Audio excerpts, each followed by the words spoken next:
La Escobupedia es un proyecto del equipo de La Escóbula de la Brújula que podrás disfrutar cada 3 semanas gratuitamente en exclusiva en la aplicación móvil de Podium Podcast. Escobupedia. Cosas que no saben los millennials.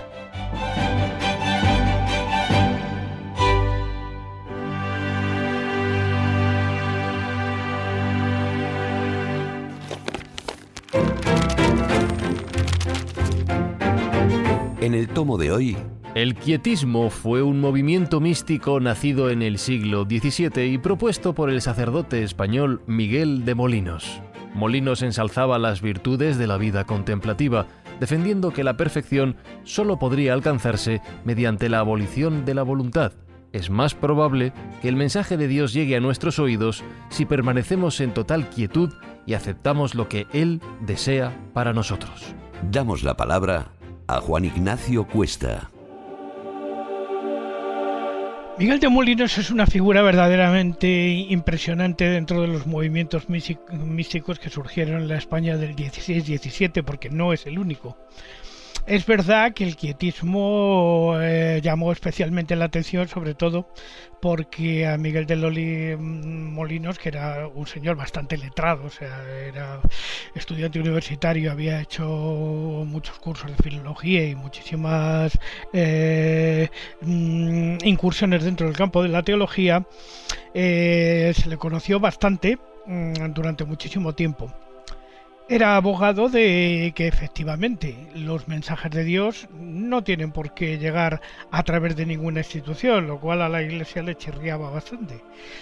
Era abogado de la oración interior en vez de la oración exterior, negaba la limosna, negaba muchísimas cosas y sobre todo y fundamentalmente tenía la pretensión de que la mejor manera de que los mensajes de Dios te llegaran era a través de la negación absoluta de la personalidad. Pero esto, claro, tenía unas consecuencias. Si el hombre realmente no tenía ninguna responsabilidad porque era Dios el que tenía que regir su vida, podía hacer lo que le diera la gana. Entonces, cuando vinieron los procesos inquisitoriales que tocaron a Miguel de Molinos y a otros muchos movimientos de la época que ahora comentaremos, se le acusó de lo que era ligeramente rijoso, y entonces, claro, su moral era una moral, digamos, laxa, de alguna manera. De hecho, pues andaba con muchas beatas, con muchas monjas y tal, manteniendo relaciones de tipo non santo, hasta que la Inquisición pues terminó entrando en la vida de Miguel de Molinos, en sus teorías y en sus cosas, y se definió como que era un hereje. Era una de las herejías de la época. Se le sometió a tortura y se le hizo confesar bajo tortura que él tenía coyunda con monjas, tenía coyunda con vecinas, tenía coyunda con la mujer del prójimo y muchísimas cosas y tal. Entonces, bueno, no sufrió, digamos, ningún auto de fe, pero sí es verdad que se le mandó a Roma, a un convento, y allí terminó hasta el final de sus días. Y se solapa de alguna manera con otros movimientos que eran parecidos, con ligeros matices con respecto al momento. Por ejemplo, el movimiento de los deixados, los cesados o los dejados o los alumbrados, de alguna manera también fueron muy importantes en ese tiempo, porque también fueron puestos bajo el ojo de la Inquisición, de alguna manera, porque eran contrarios, lógicamente, a la doctrina oficial.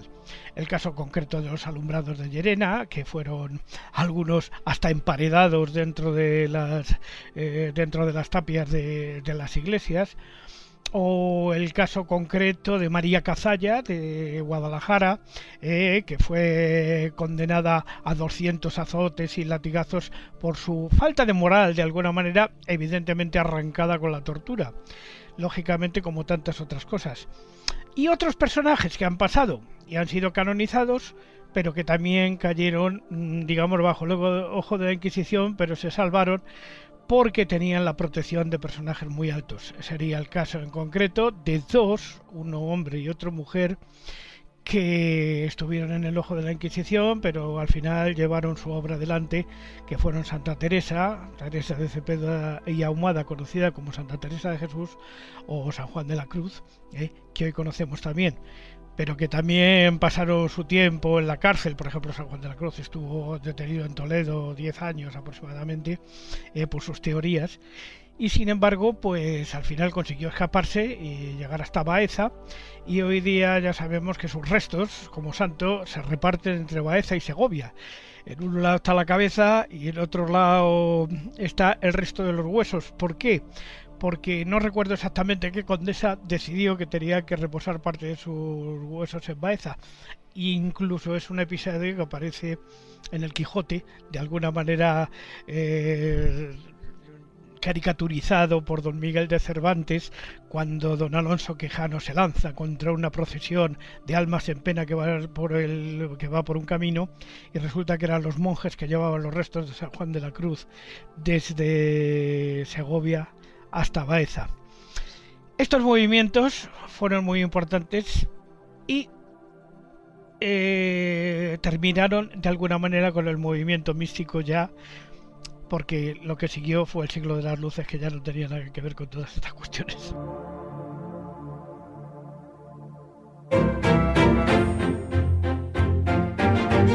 Bueno, siguiendo con el quietismo de Miguel de Molinos, que me parece un buen pájaro de la mística del siglo XVII, ya un poco posterior, porque realmente la mística española se desarrolla en el siglo XVI, que es cuando tenemos pues grandes personajes, algunos que los ha citado Maese. Pero ese quietismo a mí siempre me llamó la atención, primero por la vida privada que tenía Miguel de Molinos. Él lo ha dicho, ¿no? Era bastante rijoso y realmente su doctrina era tirarse a la Bartola en los dos sentidos. Es decir, si había una monja que se llamaba Bartola, se la tiraba, y también el no hacer nada, ¿no? Ese quietísimo, esa especie de comunión con Dios. Él declaraba, en el proceso inquisitorial, es lo que tenemos. Es verdad que es un proceso inquisitorial que muchas de sus declaraciones están bajo tortura, ¿vale? Pero ese proceso inquisitorial de 1685 revela mucho de su personalidad, pero también revela mucho de su doctrina. Y él declaraba que, bueno, pues aquellos que meditaban, aquellos que se confesaban, aquellos que se mortificaban con cilicios, esas mortificaciones extremas y externas, pues que eran para principiantes, eran para pringadillos, ¿no? Y que lo que realmente aconsejaba a los monjes y a las monjas era deshacerse de los rosarios, de las reliquias, para servir a Dios interiormente. Es decir, prescindir de la Iglesia, prescindir de la jerarquía. Es decir, tú tienes un contacto directo con Dios, pero ¿cómo? No haciendo nada. Y esto me recuerda al gran Lebowski, al dudeísmo. Es muy interesante porque, en serio, hay un movimiento ahora en un mundo, perdón que lo diga, tan absolutamente analfabetoide como el actual, en todo, no solo en España, a nivel planetario, hay cosas que ya no se entenderían, pero en su momento, cuando la gente leía, por lo menos la gente ilustrada, que dirigía o gobernaba las naciones, lo que llamamos Occidente, el quietismo pudo haber sido utilizado, bueno, una cosa tan minoritaria que no, pero pudo haber sido utilizado en cierto modo como hubiera sido perfecto para alguno de los motores de la leyenda negra, porque reflejaba, tener en cuenta que el quietismo prácticamente solamente tuvo éxito dentro del pequeño éxito que tuvo en España, Francia e Italia, naciones católicas del sur de Europa occidental. Y es curioso porque algunos de los especialistas, por ejemplo Alan Watts, que decía que el quietismo era justo lo contrario, literalmente, al activismo, o lo que luego condujo al dinamismo angloamericano, ¿no? Por ponerlo anglosajón. Y consideraba que era clásico, típico de las naciones del sur de Europa de origen católico, y que no deja de ser gracioso, sino bajo la imagen de una falsa prudencia o de una modestia, en realidad lo que ocultaba era un verdadero deseo por la vagancia y la indolencia, que era lo propio de la gentuza del sur. El dudeísmo, o sea, el gran Lebowski. Ay, lo que les gustaba nada, a estos vagos del sur, que lo quieren tocarse la barriga, que es lo que les gustaba. Oye, pues en esta, el quietismo tiene un desarrollo casi en el siglo XIX-XX, que es no sé si os acordáis de Paul Lafargue, que escribió el libro El derecho a la pereza, que es yerno de Carlos Marx, y es precisamente casado con Laura Marx, y al principio fue absolutamente difusor y discípulo de Karl Marx, pues con esas teorías del comunismo, de que el ser humano estaba continuamente trabajando, que estaba para conseguir la felicidad, y cuanto más trabajaras, más feliz podrías llegar a ser. Y llega un momento que este hombre escribe este mini libro que es absolutamente aplicable al siglo XXI, y es que esa idea de que los obreros y de la gente en general tiene tan asumido que trabajar mucho y cuanto más mejor es el camino hacia la felicidad, es la leche, ¿no? Es decir, es la causa, ni más ni menos, de la desgracia del ser humano, ¿no? Y entonces dice, hay unas frases que dice él, dice, seamos perezosos en todo, menos en el amar y en el beber. Dice, una locura se ha apoderado del ser humano y es la causa de las miserias de la humanidad. Esa locura es el amor al trabajo. Es decir, él lo que defendía fundamentalmente era el derecho del ser humano a la pereza. Pero hay que ver cómo acabó este hombre. Es que acabó suicidándose abrazado a su mujer, envuelto en una penuria espantosa, en una, no sé si abandonado por su suegro o por yo qué sé qué, pero bueno, se bebieron una dosis de cianuro y ahí los encontró el jardinero a la mañana siguiente abrazados. Pero bueno, a mí esto del quietismo me recuerda absolutamente a lo que hoy muchas filosofías orientales reconvertidas con la New Age en el Occidente, de lo que es el no hacer. El no hacer es como el camino a tener esa iluminación, esa especie de inspiración divina que, bueno, autores como Edgar Tolle, con el poder de la hora, en ese no hacer te desemboca a la aceptación. Pero ojo, la diferencia que hay entre el quietismo y el no hacer del siglo XVII es que fundamentalmente lo que dice Edgar Tolle es que esa aceptación, ese no hacer, esa no rebelión con los sucesos que te ocurren, pasa directamente por inmediatamente aceptar lo que te pasa en ese momento, pero al segundo siguiente te combina a que tomes una decisión. Es genial, o sea, porque el quietismo sería la muestra perfecta de finales de los 70 de lo que era el pasota. El pasota total, pero pasota íntegra, a nivel filosófico. Es muy gracioso porque Louis Sperry dice una cosa muy curiosa. Dice, el quietismo propone la muerte del yo. Dice, ignora las atracciones del cielo, pero también las penas del infierno. Y cesa de las peticiones en la oración o en la acción de gracias para que el yo no sea estimulado. Es el colmo de la vagancia. Tú te tumbas porque total quemada. Si son 2 días. Y estás la mitad durmiendo. Pasotismo elevado a lo espiritual. Una cosa alucinante. No, yo es que creo que estáis llevando el tema del quietismo a un tema demasiado banal. Yo creo que no tenían tiempo de pensar tanto para ser espirituales. No. A ver, vamos por partes. Primero, se ha nombrado el tema de la Inquisición. El quietismo fue visto como un verdadero problema para el poder católico del siglo XVII y lo que hizo fue en recibir la condena eclesiástica. Es decir, ellos, como bien decía Maese, al realzar la espiritualidad interior, lo que se estaba enfrentando de facto era a las instituciones eclesiásticas, a lo que era esa espiritualidad exterior y a la ostentación. El quietismo tuvo influencia, sobre todo, como tú decías, Carlos, sobre todo en Italia, donde Molinos consiguió ganarse la amistad de un montón de cardenales, también en Francia, en Alemania, incluso en Inglaterra, donde su libro, el más conocido, lo que era la guía espiritual, tuvo una gran influencia. Di el nombre entero, porque es un libro que tiene un nombre así de largo, de 75 palabras. Tuvo influencia incluso allí en un movimiento que luego también se desplazó a Estados Unidos, que es el movimiento cuáquero.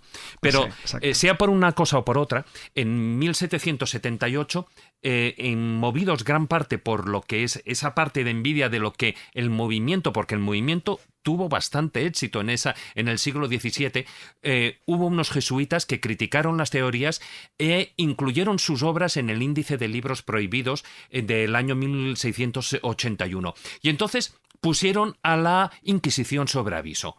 Entonces, para hacer frente a las acusaciones, Molinos escribió una obra que era en defensa de la contemplación, que de hecho no pudo ser editada en aquel momento.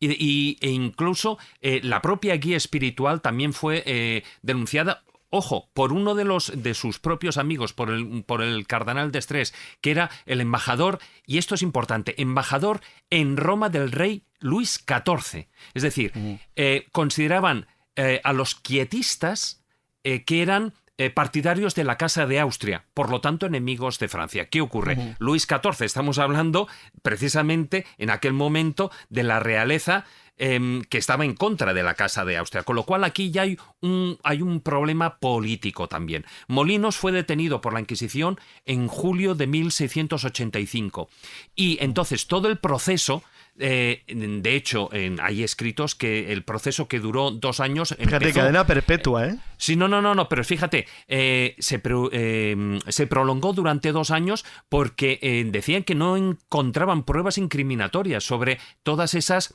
digamos, supuestas desviaciones doctrinales de... A ver, es que es imposible, es muy difícil incluso para la Inquisición incriminar a una persona que proponía el no hacer nada. O sea, es decir, tú para poder ser incluso antes de, no sé, estoy hablando por supuesto antes del derecho penal moderno, pero da igual, es que es indiferente. Es decir, en la Inquisición, que tenía un sistema procesal bastante avanzado para lo que era la época, no estamos hablando por supuesto del derecho penal moderno de los siglos XIX-XX. Sí, claro. Pero claro, era difícil acusarle de algo cuando... ¿Cómo vas a condenar a cadena perpetua a alguien que te está sosteniendo que la contemplación se estaba tirando a la Bartola y claro, no hablo metafóricamente, eso es difícil la cosa es mucho más fácil de demostrar. Claro, se coge a la Bartola y se la hace declarar. Pero es que la sentencia condenatoria es inmoralidad y heterodoxia. Es decir, porque no va contra ningún principio eclesiástico, claro, no hace ataca nada, ninguno de manera frontal. Que tú puedes entrar en contacto con Dios de forma directa y que la acción no es aconsejable, sino dejar sencillamente que pase el tiempo, pero que pase el tiempo de forma hedonista. De hecho, se lo ha considerado un poco como un nihilismo estoico. Es decir, que el no hacer nada no quiere decir que no comiera carne. Por ejemplo, se le acusó dentro de esa sentencia, se le acusó de comer carne los viernes y los sábados, por ejemplo, de vigilia, y también en la cuaresma, y comer pescado. Entonces te quiero decir que el tío no iba contra algo doctrinal, sino sencillamente que pasaba de las jerarquías eclesiásticas, que es un poco lo que le pasó a los iluministas y los que pasó a los dejados. Te estás dando cuenta, Jesús, que a él le tuvieron que acusar de cosas absolutamente absurdas porque no encontraban ningún fondo elemental en su doctrina. De todas maneras, me gustaría aquí abrir un melón que es, yo creo que es muy importante en lo que es el quietismo. El quietismo es un tipo de misticismo religioso, es decir, no es exclusivo de una religión. En el quietismo lo que se hace es que el practicante intenta alcanzar la paz y la perfección espiritual primando esa contemplación silenciosa, esa acción ese abandono. Sí, el abandono. Pero espera un momento, el quietismo no estamos hablando de esta época. Ya hunde sus raíces ya en el hinduismo y el budismo. Eso iba a decir. Es claro, el ejemplo del hinduismo. David, el quietismo es una creación de Miguel de Molinos, es decir, lleva eso que ya practicaban los estoicos y que practicaban los ascetas, lo lleva al extremo. Y que ya había se llama quietismo. Y que ya había practicado, por cierto, anteriormente Arias Montano, cada vez que se retiraba. No tenía que ver con esto. Pero fíjate, Juan Ignacio, que la palabra opuesta dentro del concepto sociopolítico al quietismo, en el mundo actual, el de ahora, en el siglo XXI, es justo lo que está de moda, el activismo. El activismo político es justo lo opuesto. Pero es que él rechazaba, por eso digo que Miguel de Molinos rechazaba cualquier actividad intelectual. O sea, todo era un abandono, una dejadez absoluta, que iba más allá que los dejados o alumbrados, que mira que se les consideró heréticos, lo que pasa es que son anteriores, son del siglo XVI. O sea, Miguel de Molinos ya va contracorriente, porque es del siglo XVII y lo que hace es algo muy a rajatabla, es una especie de talibán místico, porque, por ejemplo, ya los franciscanos, pues ya lo decían los franciscanos, el método místico franciscano era el recogimiento y la unión directa con Dios. Lo que estos hacen es la unión pasiva con Dios, es decir, no hacer absolutamente nada, ni siquiera nada. Pero, exactamente, que en esa no acción está incluido el que te viene la inspiración divina, que es un poco lo que habéis dicho, que hunde las raíces en el pasado, porque si veis, por ejemplo, la definición de los gnósticos, es el propósito fundamental de los gnósticos es acceder mediante la mística y la intuición al misterio de lo divino. Quiere decir que abriéndote en ese silencio, en esa inspiración, lo divino se te manifiesta sin hacer nada. Y entonces, claro, eso para la Iglesia era sacrílego, era sencillamente anatema. Bueno, digo yo. Pero aún así, fijaros, Lao Tse, ya estamos hablando del siglo IV antes de Cristo, él ya tenía lo que es digamos, el concepto de lo que la metafísica quietista. Luego, en el budismo zen, el budismo japonés, ahí se va desarrollando más y más, además se utiliza en muchas cosas de toda la vida. David, no tiene nada que ver con el quietismo. Sí, pero aún así, en un momento, al igual que ocurre en el budismo, quien practica el quietismo lo que busca es dominar la voluntad y volverse espiritualmente pasivo. Hasta ahí estamos todos de acuerdo. Entonces, el objetivo del quietismo es aquietar el alma para que pueda conseguirse, para que pueda unirse con Dios. ¿Cómo lo consiguen? Pues centrándose hacia el interior, lo que antes hablamos, en busca del silencio, de esa quietud contemplativa, y en principio y ahí está la clave, es llegar a un estado sin pecado, es decir, como no actúas, no hay pecado. Que eso sí que se sale de la parte del budismo, ¿no? Pero aún así, el quietismo ha traído a monjes, ermitaños, ascetas de todas las religiones y en todo el mundo. Sí, pero de hecho, por ejemplo, cuando yo estuve en la zona del Tíbet, hay un montón de ascetas que viven en las montañas sin hacer absolutamente nada. Y eso es el quietismo. Sí, es el quietismo, pero también hay que reconocer que se sigue el principio benedictino en muchísimos casos. Por ejemplo, en los lamasterios, en Lhasa en concreto, antes de que fueran expulsados por los chinos, aunque parezca mentira, estaba presente el principio de San Benito de Nursia de horas labora. O sea, ahora soy quieto, pero luego te va a la cocina y te pone a preparar las lentejas. ¿Entiendes lo que te quiero decir? Que eso también lo llevaba Santa Teresa, la misma Santa Teresa de Jesús decía, es que Dios está estando en los pucheros. Claro, porque evidentemente el quietismo llevado a sus últimas consecuencias llevaría a la inanición y por supuesto a la muerte. O sea, es un quietismo espiritual, pero no un quietismo físico.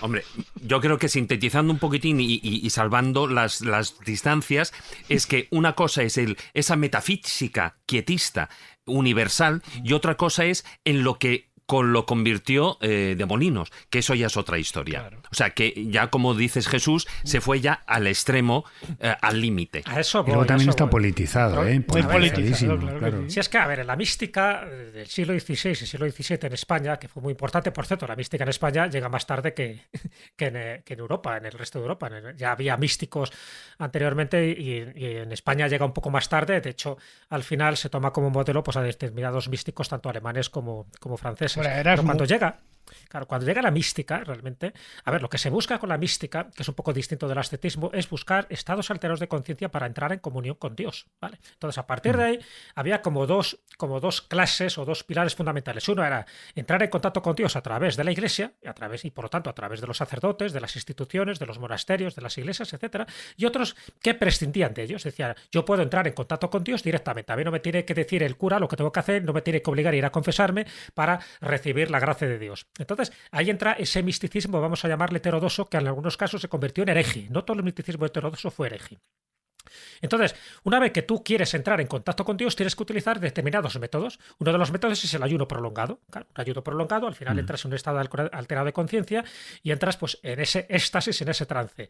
El otro era a través de la mortificación, de los cilicios, en fin, de mortificar tu cuerpo hasta extremos inauditos. Bueno, todo esto lo rechazaba Miguel de Molinos, evidentemente, porque él decía que se podía entrar en esa comunión, en esa conexión y en ese estado alterado de conciencia sin hacer absolutamente nada. Pero claro, el no hacer nada no quiere decir que estuviera tumbado en su celda y estuviera contemplando las estrellas. No.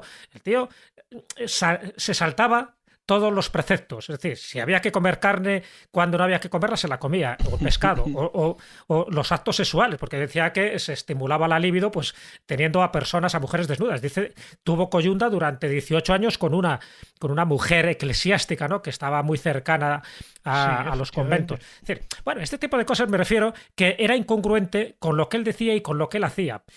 Yo discrepo un poco, como lo decías tú, David, de que tuvo mucha difusión. Yo creo que el quietismo no tuvo mucha difusión. No, porque fue rápidamente atacado además y era una cosa muy atacaron muy rápido, extraña, se dieron cuenta de que era una tontería, que iba más allá incluso que los dejados y los iluminados. Por cierto, Santa Teresa de Jesús estuvo en un tris de ser acusada de iluminada, a pesar de que no tenía nada que ver con el asunto, pero bueno, eso fue una cuestión de la princesa de Éboli que se la tenía jurada. Pero los dejados, que era un movimiento heterodoxo anterior a esto, ya propugnaba esto, que era esa unión pasiva con el alma de Dios, o con la entidad divina, que es un poco también lo que han buscado los sufís y, en fin, tantos movimientos místicos de estas religiones. Lo que pasa es que en el caso de Miguel de Molinos, y luego ahora comentaremos la diferencia entre el molinismo y lo que es el molisifismo, que es distinto, son dos movimientos místicos que hay mucha gente que lo confunde. Claro, luego dos si personas diferentes. Claro, entonces yo entiendo que este hombre, pues al final, pues se pasó un poco en sus doctrinas, pero sobre todo porque hizo dos cosas que iban en contra de la ortodoxia religiosa. Por una parte, que se saltó a la torera todo lo que era los intermediarios, es decir, se saltó a la torera lo que era la Iglesia, y por otra parte, porque su moralidad dejaba mucho que desear según las normas éticas de aquella época. Si es verdad lo que se dice en el proceso inquisitorial, cuidado, que es verdad que muchas declaraciones fueron obtenidas bajo tortura, entonces ya sabemos que bajo tortura cada uno confiesa lo que sea, pero la pena que le pusieron fue demasiado rigurosa, es decir, que se lo quisieron quitar de en medio, y a fe que se lo quitaron de en medio, porque ya sabéis que este hombre nació en un pueblo de Teruel y al final muere en Roma, en un convento totalmente abandonado, obligado a llevar siempre un hábito y obligado precisamente a ser quietista, es decir, que no viera a nadie y que no hiciera absolutamente nada hasta que se murió literalmente de asco. Sí, incluso, pero que la teoría es buena, Jesús, porque tú mismo has dicho que la cuestión de la común unión, ¿qué es la unión? Yoga es unión. Claro. Y esto ya es muy antiguo, quiero decir que mediante la meditación, que es dejar la mente absolutamente en blanco, dejarla quieta, con una especie de poner en off la mente, es decir, suspender el diálogo interior, pues era como tú tenías acceso a lo que es bueno, no estamos hablando de la iluminación, ellos hablan de la iluminación o el nirvana o lo que pueda ser esa especie de epifanía que en un momento determinado tienes conexión con Dios. O sea, que esto es tan antiguo, pero como el hombre. Y entonces, claro, lo que pasa es que, claro, entre lo que es el dicho al hecho hay mucho trecho, es decir, la teoría estaba súper bien, pero si el hombre empieza a tener coyunda con la Bartola, mujeres eclesiásticas, dirá, bueno, además a Miguel Molinos le acusan también en el proceso inquisitorial, y él lo confiesa, de haber tenido relaciones también con hombres. O sea, es que... Sí, pero a ver, pero también es lo que ha dicho Jesús, es que, en la Inquisición acabas confesando, vamos hasta que tú eres el mismísimo Papa. Manolete, vamos. Claro, lógicamente. La Escobuperia responde. Abrimos la sección de preguntas frecuentes.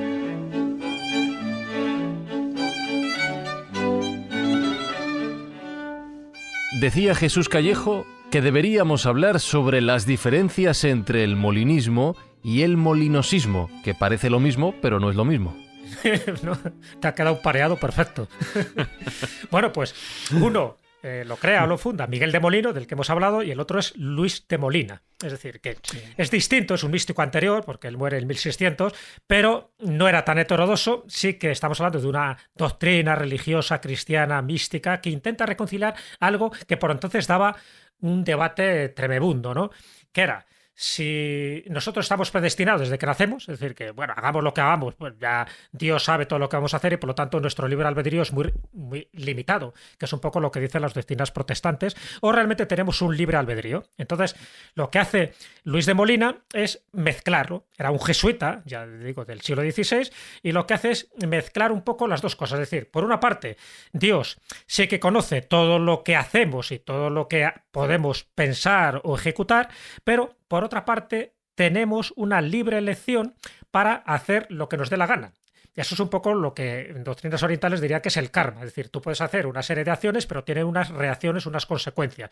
Pues aquí lo mismo, es decir, Dios es omnipresente y omnisciente, sabe todo lo que podemos hacer, pero no estamos predeterminados. Es decir, que nuestro libre albedrío hace que podamos tomar una decisión u otra, un camino u otro, y eso es lo que, por una parte, los católicos, los jesuitas en su momento, sí que tuvo una cierta envergadura, ¿no? Duró hasta 9 años, los jesuitas más o menos aceptaron esta teoría o esta doctrina molinista, pero luego lo rechazaron porque lo acogieron dentro de lo que era la reforma protestante, lo acogieron los protestantes con ciertos matices, es decir, tanto Martín Lutero como Juan Calvino sí pensaban que este pensador, este teólogo español, pues bueno, tenía su cierta razón, pero eliminaban un poco de forma sustancial ese libre albedrío, esa libertad que tenemos nosotros para tomar decisiones. Entonces, bueno, pues ahí se debatió, no tuvo tampoco mayor trascendencia, no fue condenado, no fue ejecutado, pero sí que a su doctrina, a su teoría mística, se la llamó la doctrina molinista, y como ves, es muy diferente a ese quietismo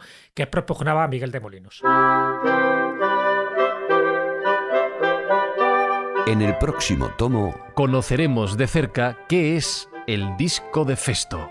Gracias por consultar la Escobupedia. En 3 semanas pondremos un nuevo tomo a su disposición.